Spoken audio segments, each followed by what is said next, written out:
Ok, ok, obrigado. Boa tarde a todos. É um prazer, na verdade, fazer alguma coisa, uma palestra aqui da PGCST, né? Ah, e eu acho assim que é muito interessante essa proposta de trazer diferentes seminários, diferentes perspectivas. É uma oportunidade assim super legal para a gente trocar várias ideias, né? Aí eu acabei tentando organizar esse seminário assim. Primeiro eu pensei num tema, depois que eu fui pensar como é que eu fazia, eu acabei me complicando, me enrolando, né? Acabei me desafiando um tema bem complexo aí, né, de colocar, eu acho. Mas enfim, foi super interessante também, até para minha reflexão, né? Acho que é um trabalho que é legal. Então, o tema que eu vou falar um pouco é esse um Grand Challenge para a gente fazer uma integração mais completa, né, dos processos biofísicos e das dimensões humanas num modelo no computacional do sistema terrestre. Ah, então, bom, começando, peraí que tem uma coisa na minha frente aqui, se eu mudar.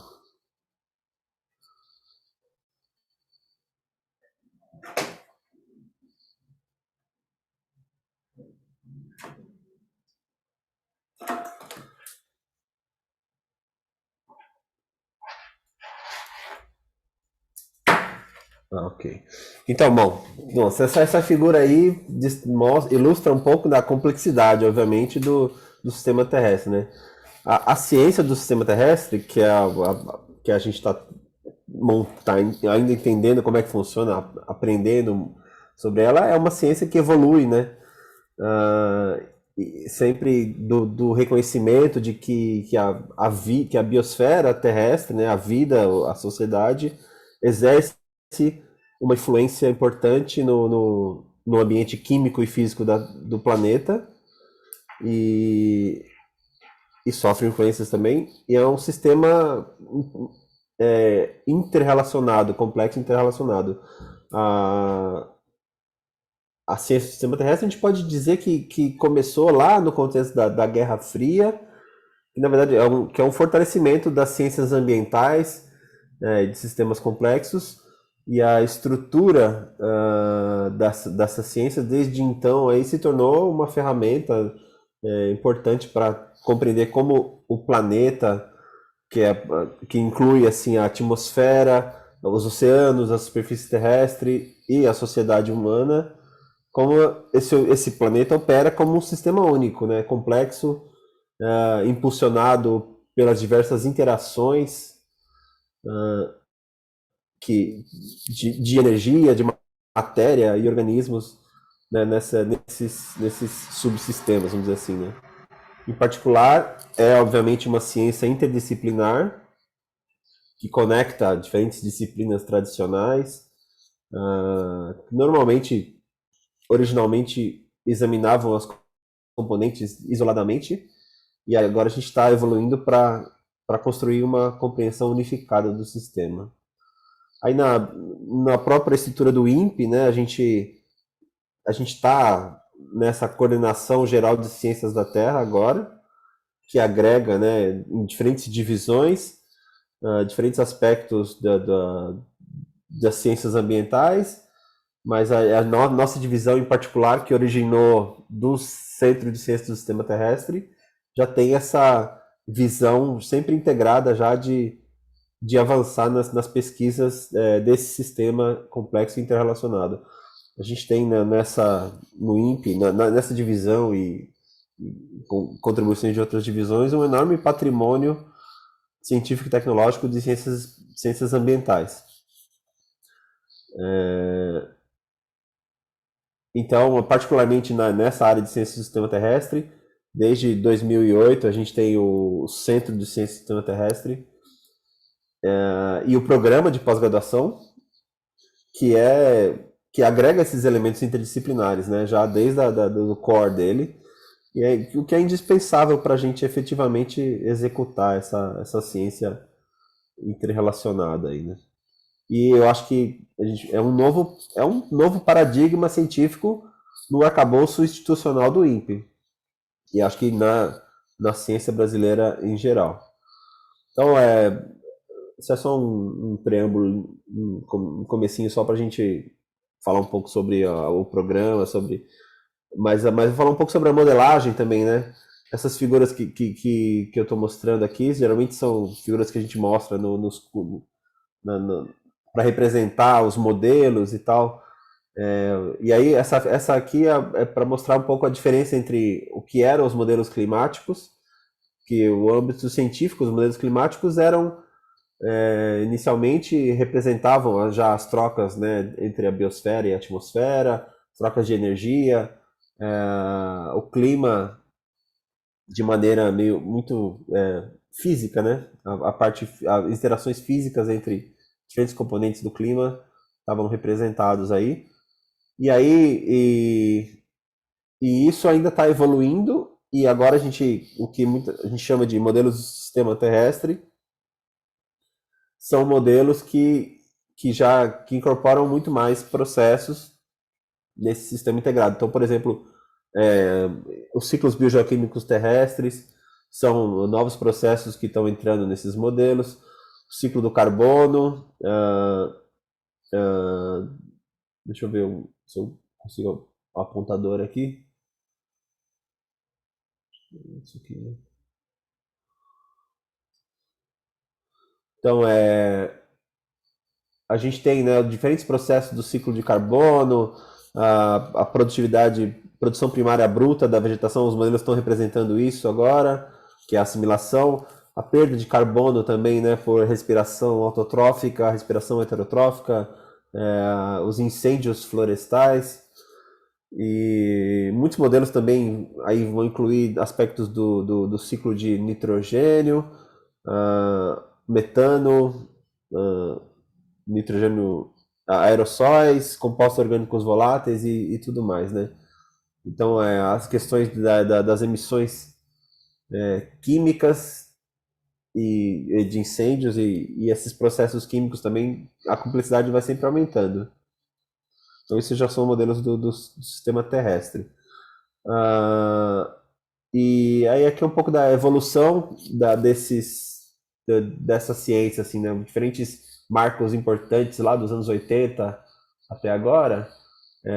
Teve aí alguns programas, diferentes programas internacionais, né? De produção de diferentes ciências, de pesquisas. E a gente já está atualmente, agora, né, depois de uma junção do IGBP, de uma evolução do GBP, do IHDP e dessa Earth System Science Partnership, foi estabelecido esse programa Future Earth. E ao mesmo tempo foram aparecendo, né, geralmente concomitante com diferentes relatórios importantes e papers, né, chaves, né, nesse sistema, o famoso do Hogstrom, dos Planetary Boundaries,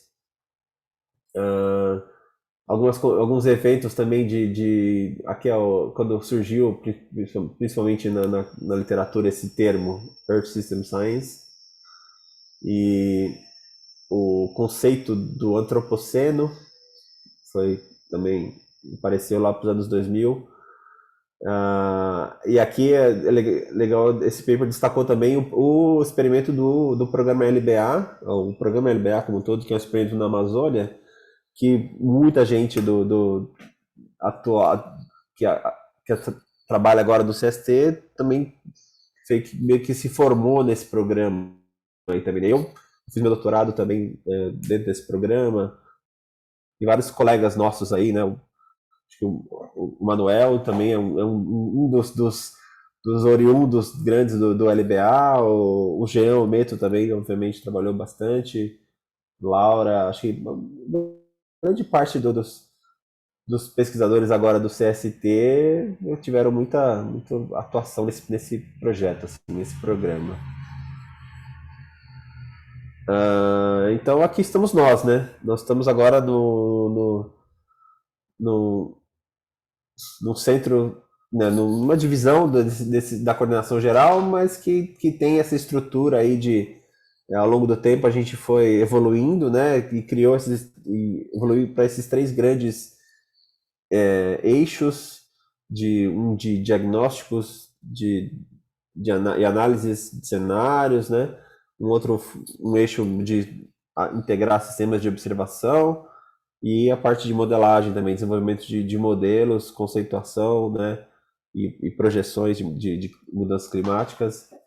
Então esses três grandes eixos meio são transversais e a gente atua em geral nesses, né? Essa é uma estrutura mais ou menos formal que a gente tem aqui no nossa divisão.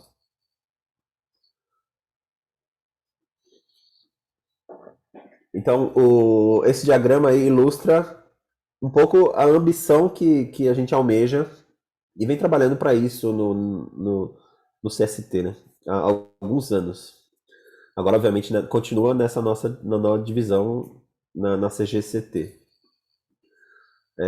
Que é o desenvolvimento de modelos, de ferramentas de modelagem que incorporem cada vez mais as dimensões humanas em alguma ferramenta de análise. Então é um desafio enorme fazer isso, né? Quer dizer, como é que a gente incorpora processos de diferentes usos da terra, uso dos recursos, decisões de consumo, políticas, economia, energia, como que esses fatores influenciam, por exemplo, o uso e cobertura da terra e também produz emissões de diferentes gases, gases de efeito estufa e afeta o clima e tudo mais. Então, idealmente, se a gente conseguir desenvolver um sistema desse tipo de maneira completa, seria sensacional, né? A gente não tem, por exemplo, competência para ficar modelando aspectos da economia global aqui.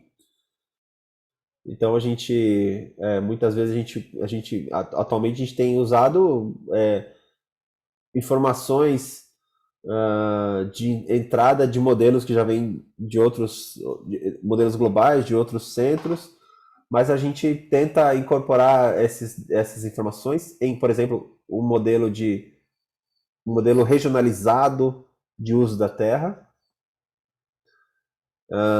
que faz essa alocação, né? A gente cria, o modelo propõe um modelo global, impõe condições de demanda, por exemplo, de produtos ou demanda de terra disponível para determinado processo, para agricultura, e o nosso o modelo de alocação de uso da terra, ele aloca em diferentes lugares dentro da região, respondendo a algumas condições também, né, locais. Então a gente está trabalhando uma ferramenta que faz uma alocação espacial dessas demandas globais. E, e aí outras informações que a gente consegue incorporar, que ele traduz também, é a parte climática de, de condições da superfície natural, por exemplo, né? Condições de umidade no solo ou de ambiente, né? De segurança hídrica, talvez, que pode influenciar também a distribuição espacial do uso da terra. E essas informações combinadas podem aí informar, derivar diferentes indicadores ambientais, tudo mais.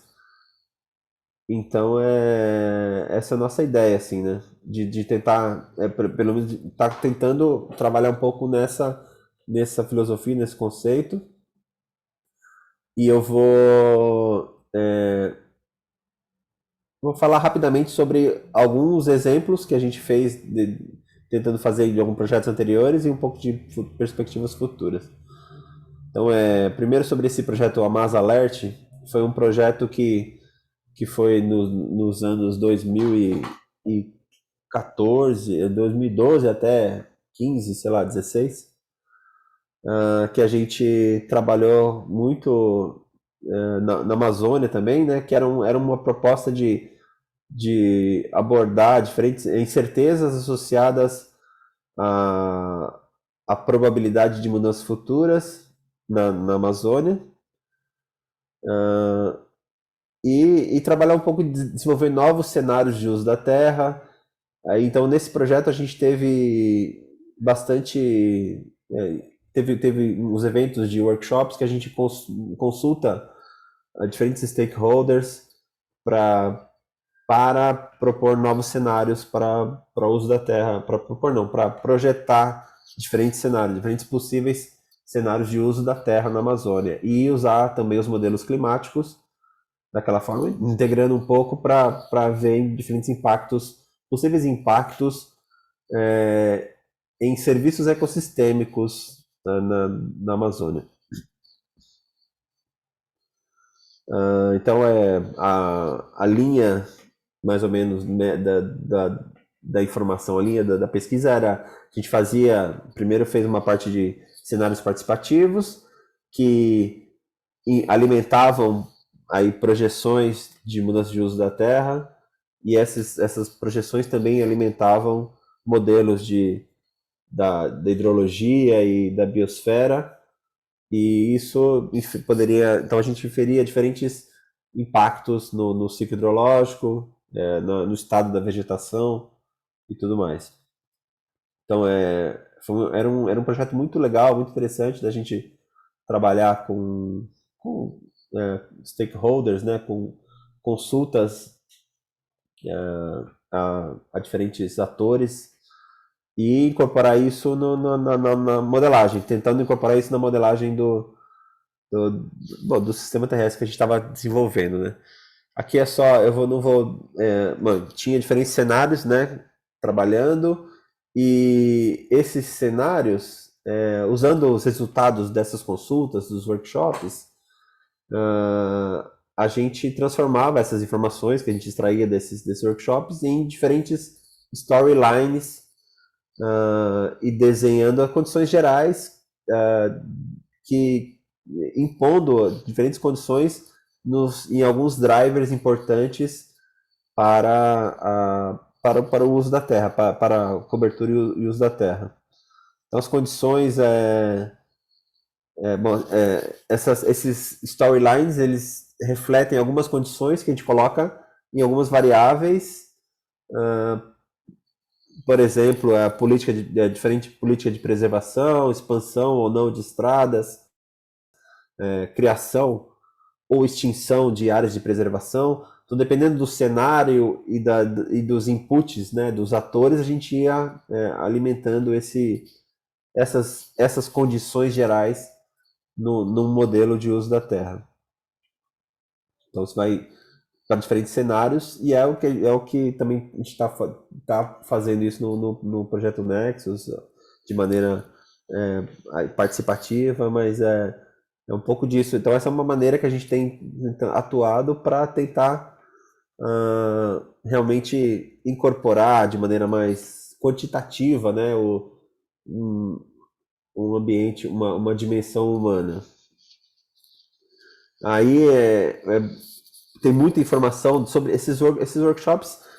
Os relatórios do workshop são muito descritivos, muito bom.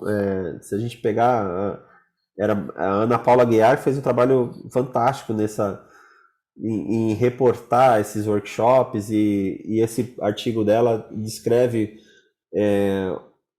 a transformação desses workshops em cenários e numa análise de possíveis impactos futuros, de diferentes cenários de emissões aí. Então é muito interessante aí fica a dica. Então, por exemplo, aqui há umas ilustrações dessa transformação da informação num modelo, né? Por exemplo, aqui a gente tem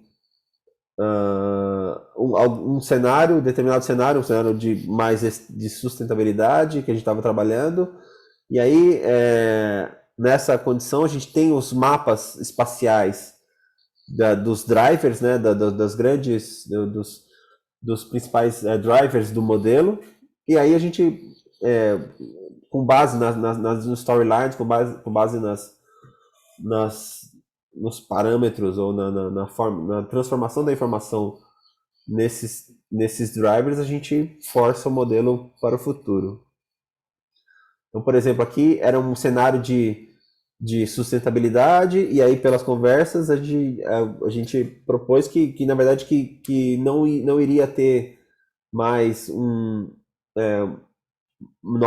construção de novas estradas nesse cenário, ou pelo menos nada, não novas estradas pavimentadas nesse cenário, e aí então mantém o mapa de estradas do jeito que está e continua forçando o modelo ao longo até 2050, por exemplo.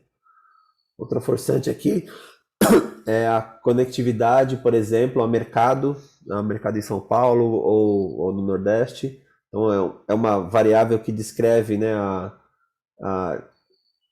o grau de conectividade de diferentes pontos da região para alguns pontos de mercado importante. Isso influencia também onde é que vai ocorrer um desmatamento, por exemplo, ou não. E áreas de proteção, coisas assim. Aí esse cenário, determinado cenário, o cenário A, ele projeta, então o modelo ele projeta diferentes mudanças nas classes de agricultura e o crescimento de floresta secundária, tudo mais. Esse é um cenário mais sustentável, então nesse exercício aqui aparecia, né, uma projeção de diminuir a área usada na Amazônia para agricultura e bastante surgimento de floresta secundária, por exemplo, né, de um abandono de diferentes áreas aqui agrícolas e regeneração da floresta. Esse é um cenário. Aí outro cenário aí bastante fragmentado, pessimista, que a gente coloca, né, que a gente colocava as condições são dadas também de mudança, né, de criação de novas estradas, e isso segue, né, projeções, seguem planos aí de construção de novas estradas, e uma redução de áreas protegidas, e aí isso vai causar, aí põe no modelo e simula, aí o cenário C, o cenário pessimista, projeta um desmatamento muito maior, né? E, enfim, e esse tipo de processo de dados pode ser incorporado num modelo climático ou modelo de biosfera que a gente usa, por exemplo, aqui na nossa divisão também, que é o chamado Inland. Aí a gente aí usava essas entradas de mapas de uso da Terra para forçar o modelo e para dar diferentes condições, avaliar como é que isso pode causar impactos, né, na evaporação, na absorção de carbono, ou transformar isso em tentar inferir isso como serviços ecossistêmicos também. Então a gente, enfim, fizemos várias rodadas, tem um monte de simulações aqui que não dá para ficar mostrando muito, só para mostrar brevemente que a gente tem esse tipo de simulações, né? Então a gente, por exemplo, diferentes modelos de vegetação, para a gente avaliar um pouco também a incerteza e tudo mais.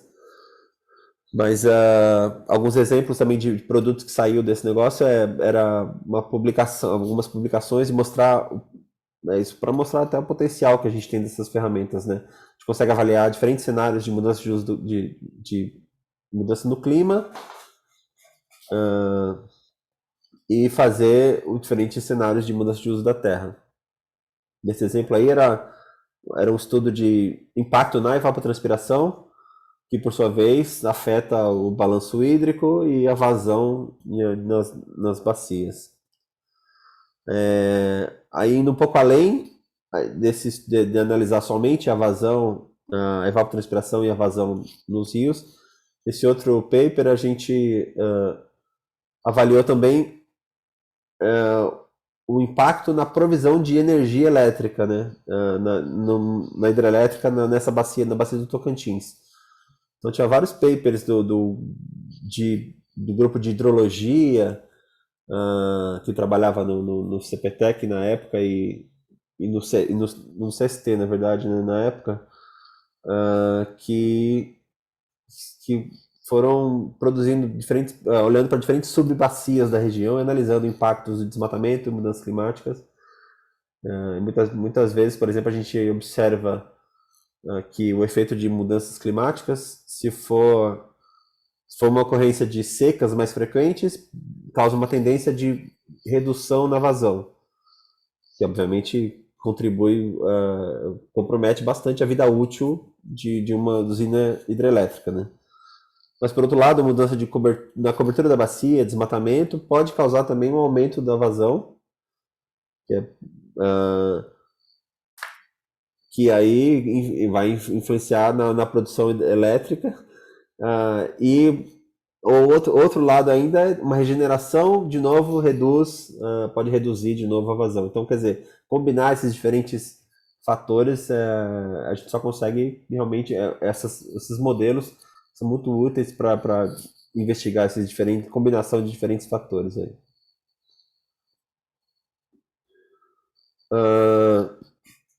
Aí essa figura aqui é só para, na verdade, eu vou mostrar uma figura aqui que a gente está para ilustrar um pouco o impacto, né, da, da sociedade, né, nosso impacto.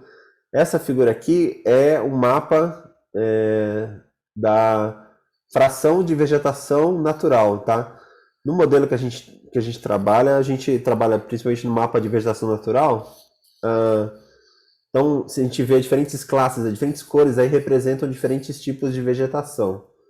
Então não é que, quer dizer, aqui está mostrando essas cores aqui, e na figura que eu estou mostrando aqui, não é que é tudo verde, né? Não é que é tudo floresta amazônica aqui nesse caso, mas é um verde total, representa a parte de vegetação natural.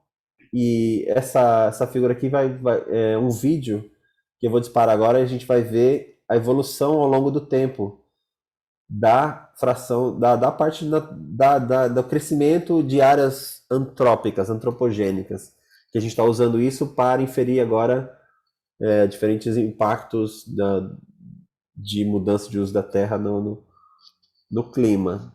Então, ó, vocês vão ver, aqui está começando em 1860, então é lá no século XIX, e eu vou ver se eu consigo disparar aqui.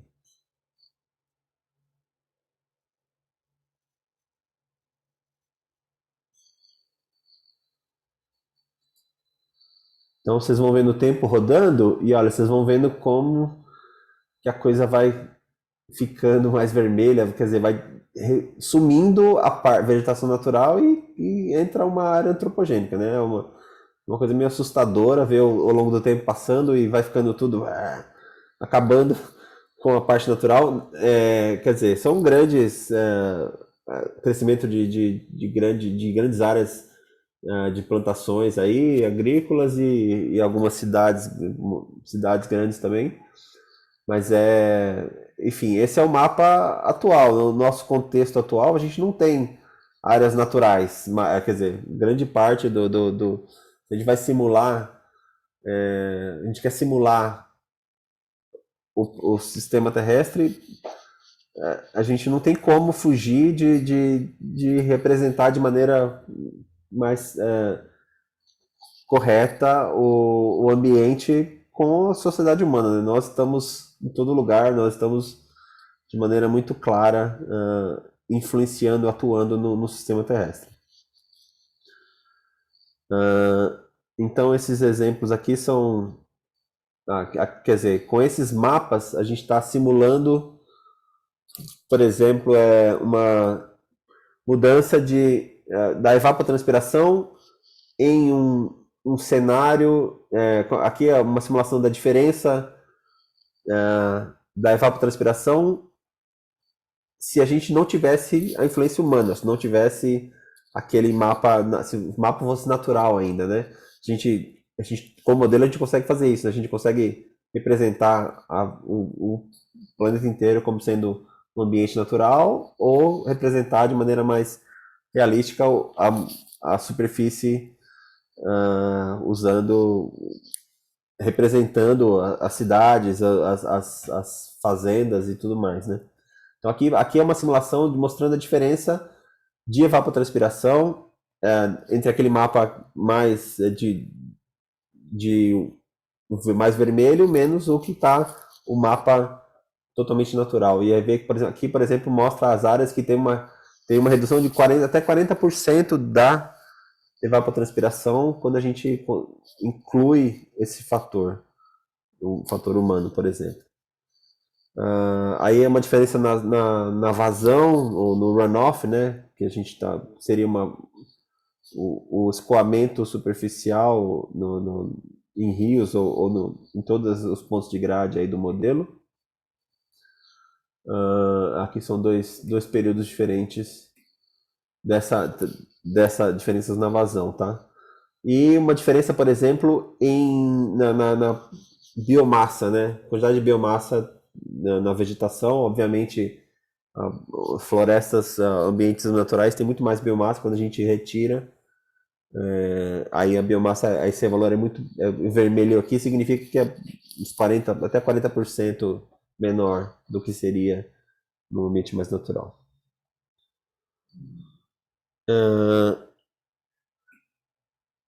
Então, esse é um exemplo, alguns exemplos que a gente estava fazendo no projeto Thomas Alert, e já estamos, enfim, já continuando outros projetos.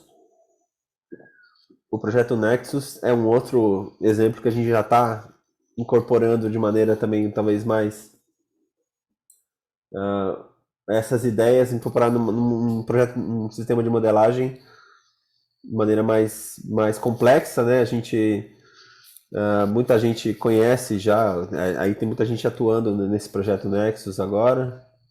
O objetivo geral aí era, só para situar quem não sabe, a ideia é propor diferentes estratégias que, que permitam a transição para um futuro sustentável nos biomas Caatinga e Cerrado.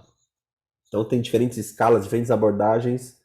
A gente trabalha em 3 escalas diferentes, né? A escala do bioma, escala de algumas bacias, de 2 bacias principais, e na escala local, em alguns municípios.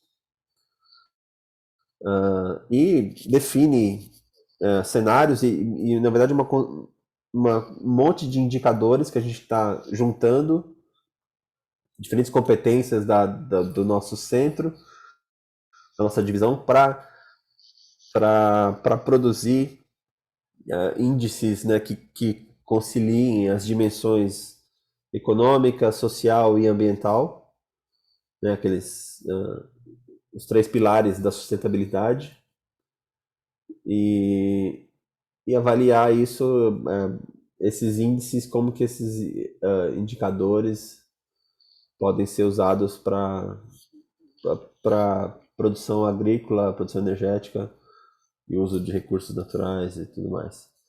Então, o Nexus está organizado em três etapas, e a gente já trabalhou bastante nessa primeira etapa de observar os indicadores do presente, da gente construir aí um mapa do presente, e a gente já está também olhando um pouco na etapa 2 para o futuro da área, para como é que vamos tentar simular como é que esses indicadores do presente também tendem a mudar para o futuro, primeiro com base em cenários globais, em cenários de mudanças climáticas que a gente já não participativos no primeiro momento, mas essa etapa 2 e a 3 também a gente tem um projeto de construção de um processo participativo, de efetivamente ir lá nas regiões, né, e fazer um trabalho de efetivamente envolver atores nessas discussões para discutir as trajetórias de diferentes trajetórias desses indicadores do presente para o futuro. Essa etapa de 3 aí é uma síntese, também tem um pouco de síntese dessas diferentes escalas e análise de efetivamente de mecanismos de transformação, visando a transição para a sustentabilidade. Celso, 5 minutinhos. Tá, Pode. beleza. Beleza. Então, enfim, aqui é só para também uma ilustração como os indicadores vão ser, quer dizer, combinados ou vão ser integrados para indicar também aspectos da segurança alimentar, segurança hídrica e segurança energética e do nexo das 3 seguranças também, né? Então esse projeto, né, na verdade um projeto paralelo que a gente já tem, tá atuando já de desenvolvimento desses mapas agora para o Brasil todo. Então esse é o trabalho do Gilney Bezerra que já está sendo publicado, disponibilizado nesses mapas já de futuro, que é usando esse modelo de uso da terra que eu falei, a gente está produzindo aí, já produziu, né, diferentes cenários de mudança do uso da terra no Brasil todo agora. Então a gente vai está usando já esses mapas para agora simular também nos modelos biofísicos essas questões. E aí, obviamente, então voltando um pouco nessa próxima fase de processo participativo, a gente vai retornar a esses modelos para mudar as premissas lá, mudar os storylines para ele representar de maneira mais de representar também os cenários que vão ser derivados desse exercício participativo. Bom, eu vou pular algumas coisas aqui para chegar numa perspectiva mais que eu acho que é legal a gente falar, que é que eu tirei aí muito desse material dessa apresentação eu tirei desse artigo, que é uma perspectiva publicado nessa Nature Reviews Earth and Environment no ano passado, que é muito bacana. Você vê que é o Will Stephan, né, que é e mais outros atores super relevantes na ciência do sistema terrestre.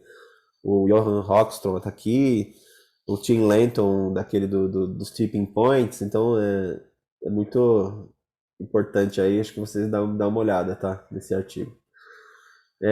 Aí eles mostraram esse diagrama do sistema terrestre, que é de um relatório lá da NASA dos anos 80, que é uma ilustração clássica da visão do que era o sistema terrestre na época, né?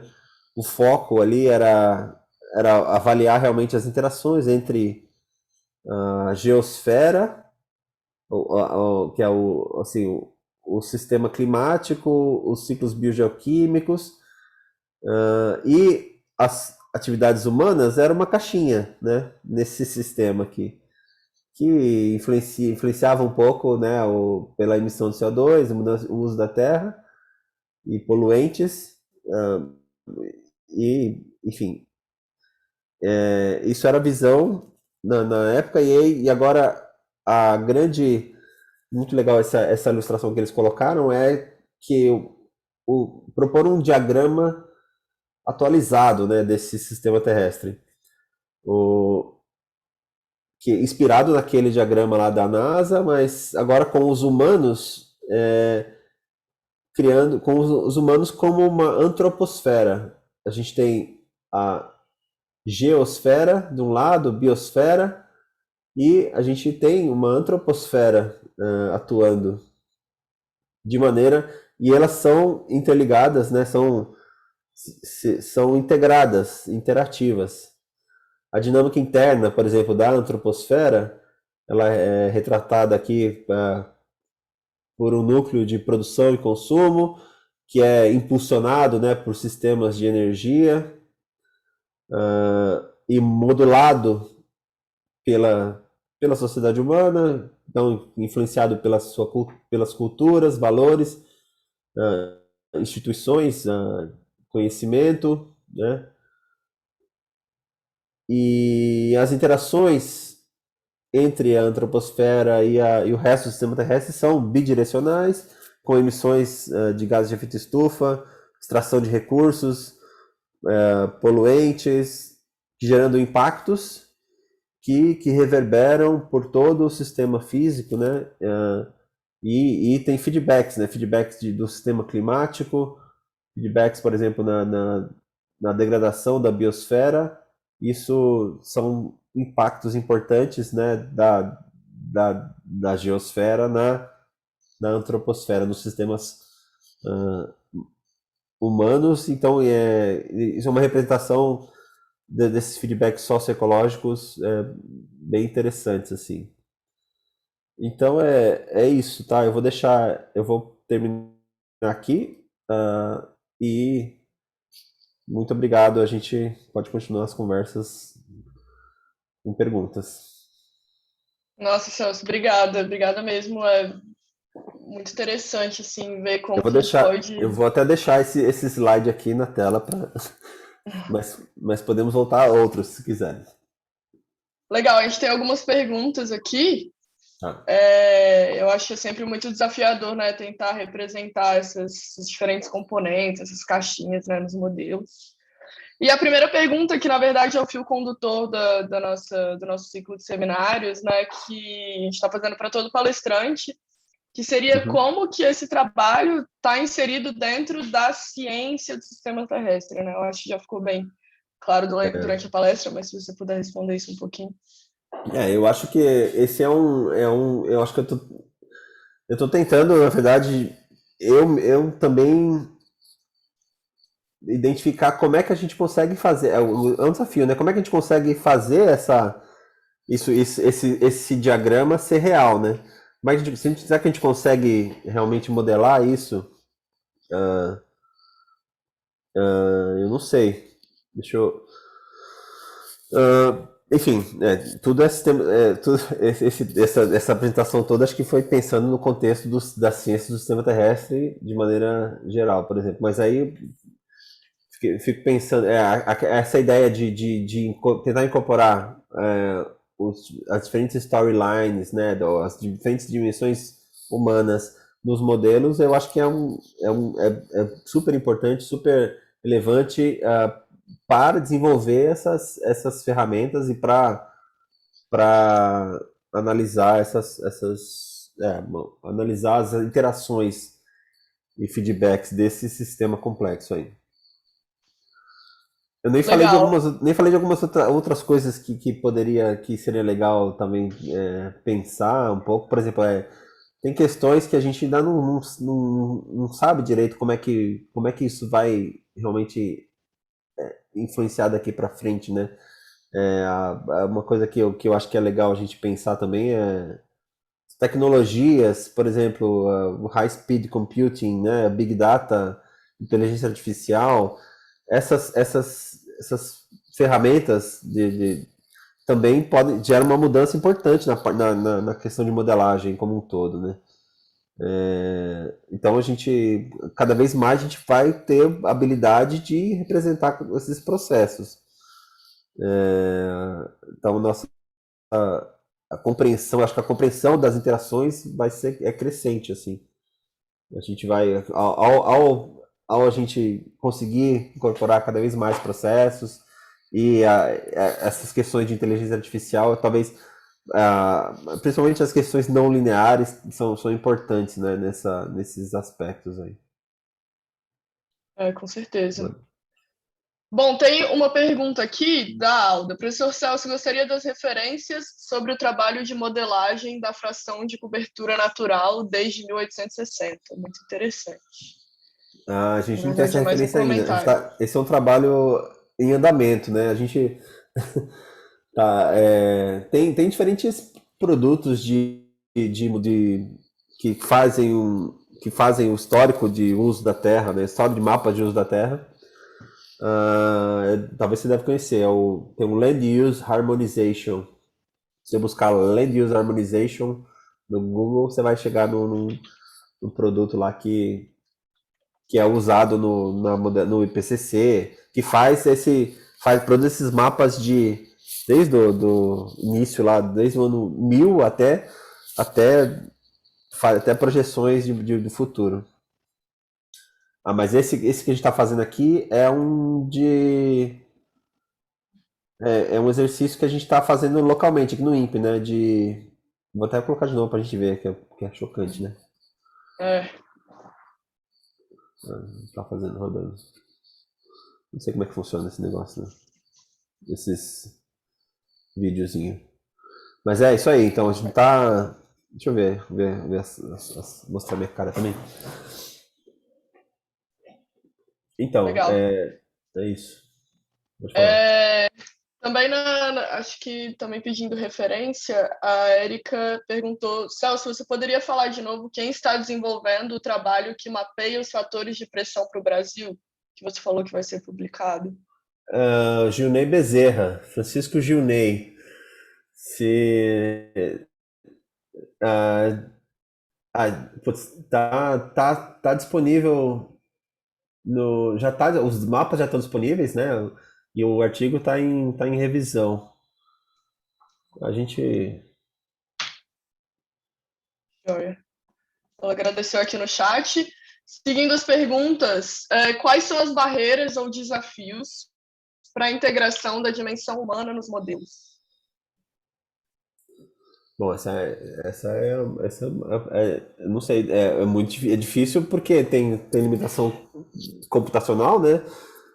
Mas a gente não consegue, não sabe colocar isso naquelas relações é muito difícil, né? Como eu falei, bom, é bem aquela coisa lá, né?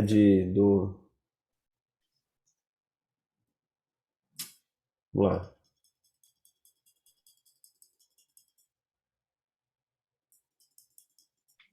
aqui. É, Cara, como é que a gente quantifica é, produção e consumo, por exemplo, é colocar esses aspectos aqui, né, por exemplo, num código computacional, interações entre eles e o sistema terrestre. É, Tem alguns tipos de modelos que estão sendo desenvolvidos já que chamam de Earth, Earth System Models of Intermediate Complexity. Então, são modelos de complexidade intermediária, que fazem, né, algumas relações, tenta fazer essas relações aqui de maneira simplificada e não simula todos os processos da biosfera e da geosfera para conseguir tentar simular os feedbacks, principalmente, né? Então, reduz um pouco a complexidade, a resolução dos modelos e faz umas análises de sistemas e faz uma simulação dessas interações aí, mas acho que mas não a gente então você diminui a complexidade das interações, mas você ganha nos processos de feedback mesmo, né? Na representação das interrelações. Isso mas as barreiras são ainda muito grandes da gente conseguir representar de maneira adequada essas relações, a capacidade computacional e tudo mais. Diminuir incerteza, né? Também acho que tem uma pergunta aqui É, como que já tem a ver com isso, né? Como que diminui a incerteza dos modelos? é, também certeza é outra coisa, outro problema, né? Essas relações, assim, a gente coloca a figura dessa mostra uma setinha de relação entre uma caixa e outra.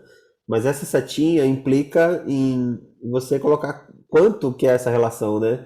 É uma relação forte, é uma uma relação forte ou fraca. E aí, quando você muda um pouquinho a intensidade dessa relação, isso vai dar uma diferença completamente, vai dar uma coisa completamente, uma resposta completamente diferente do sistema como um todo.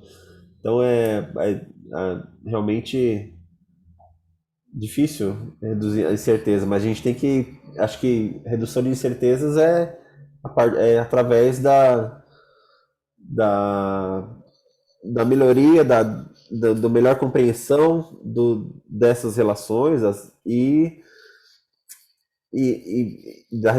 saber do que você está representando no modelo também, né? Às vezes, enfim, uma forma que a gente usa muito para reduzir incertezas é usar diferentes modelos, né? Diferentes graus ou diferentes relações aí, cada modelo vai representar de uma determinada forma. E aí quando a gente roda com diferentes modelos, a gente consegue entender um pouco onde estão as maiores incertezas. Sim, é muito interessante. A gente tem mais algumas perguntas aqui. Eu vou seguindo. A Graciela está perguntando se você poderia falar de novo quem tá desenvolvendo. Ah, isso já foi, na verdade. Acho que está repetido. Aquele mapa. Bom, a próxima eu sei que é interessante. Ó, Celso, como você comunica para o público não acadêmico a importância da modelagem? Eu sou péssimo para isso. É, eu acho que a gente tem que é importante a gente deixar muito claro as limitações, né? Do que é. O que a gente pode dizer baseado na informação do modelo e o que a gente não pode especular muito, porque esses modelos têm enorme incerteza. Então eu acho que a comunicação é super importante para, né, para tudo, né? Para qualquer relação, para qualquer coisa que a gente queira fazer. Então, cara, não sei como é que a gente faz. Tem que ir fazendo, aprendendo aos trancos e barrancos, como comunicar isso aí. E eu acho que a transparência é importante para a gente realmente mostrar, né, as limitações que a gente tem, porque se a gente a- apresenta uma coisa que é muito especulativa e as pessoas interpretam de maneira errada, você no final e depois a coisa não é bem assim, é péssimo para legitimar, né, a nossa a ciência e tudo mais. Então é importante, essas coisas aí, transparência e uma ciência robusta.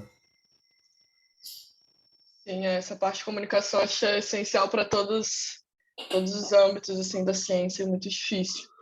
A pergunta da Graciela, na verdade, eu tinha confundido aqui, mas ela estava pedindo o artigo do último slide. Esse aqui. Ah, Beleza. copia aí, copia aí, por Eu favor. abri ele aqui também, daqui a pouco a gente manda aí no Ele chat. é, ele é, ele é fechado, né? Eu acho que não, acho que a gente não tem acesso ao INPE. Aí a gente tem que usar aqueles esqueminha lá que alguém consegue fazer, acessar, abrir. Temos mais duas perguntas. Antes das últimas duas, a gente vai soltar uma pesquisa aqui para vocês responderem, só para a gente ter um feedback das palestras para ir melhorando nas próximas. A penúltima pergunta é a seguinte: como que a modelagem atualmente é usada em políticas públicas? É, então, a gente tem um exemplo aí que é o. Assim, no INPE a gente tenta produzir, usando modelagem, né? Tenta produzir, criar produtos que aí podem auxiliar, podem subsidiar as políticas públicas. O Adapta Brasil, por exemplo, ele tá, ele mostra aqueles indicadores, né, usando diferentes, diferentes modelos, né? Por exemplo, tem diferentes indicadores ali, né, da, atuais, mas eles também já produzem, usando modelagem climática, esses indicadores para o futuro. Bom, esses são modelos que, que são nessas categorias de modelos aí que a gente está falando de modelos climáticos, modelos do sistema terrestre que realmente ainda não tem essa característica aí que eu estou falando de uma integração profunda entre as dimensões humanas, mas a gente está chegando lá, né? Tá integrando cada vez mais.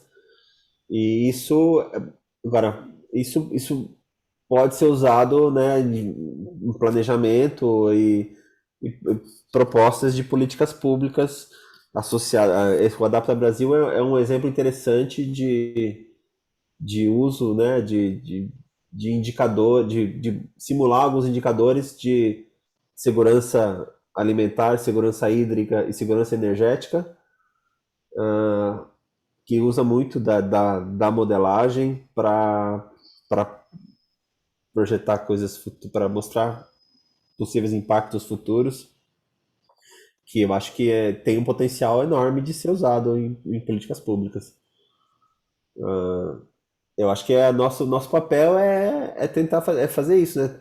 A gente desenvolver os modelos e tentar representar de maneira cada vez mais realística esses processos e, e, e aí acho que cada vez mais quando a gente mostra que isso que é robusto e acho que a política vai só vai se beneficiar muito disso, né? A sociedade se beneficia, então eu acho que o nosso papel é informar da melhor forma. Acho que é isso. Legal. Muito bem, a última pergunta complexa é assim: você acredita que em algum momento teremos um modelo 100% perfeito? Perfeito, entre aspas. Então, nunca se vai conseguir simular todos os processos, né, da natureza e da sociedade. Nunca, não, o que que é? Não, nunca vai chegar a ser perfeito. A gente vai evoluindo, mas é aquela coisa, né? Tô pensando, uma, um livro que eu li que me marcou muito foi do aquele Fundação do Isaac Asimov, que é ficção científica, mas foi um dos primeiros que eu li que me falou, cara, isso aí é esse cara era maluco, né? Lá dos anos 50 ele escreveu esse negócio. E ele é um modelo, quer dizer, é uma história de uma ciência, ah, de do cara colocava as relações humanas em equações matemáticas e conseguia projetar o futuro. Conseguia simular o futuro. E, e aí, bom, não posso dar spoiler, o livro é fantástico, sensacional. São 3 livros, né? Uma sequência, uma trilogia.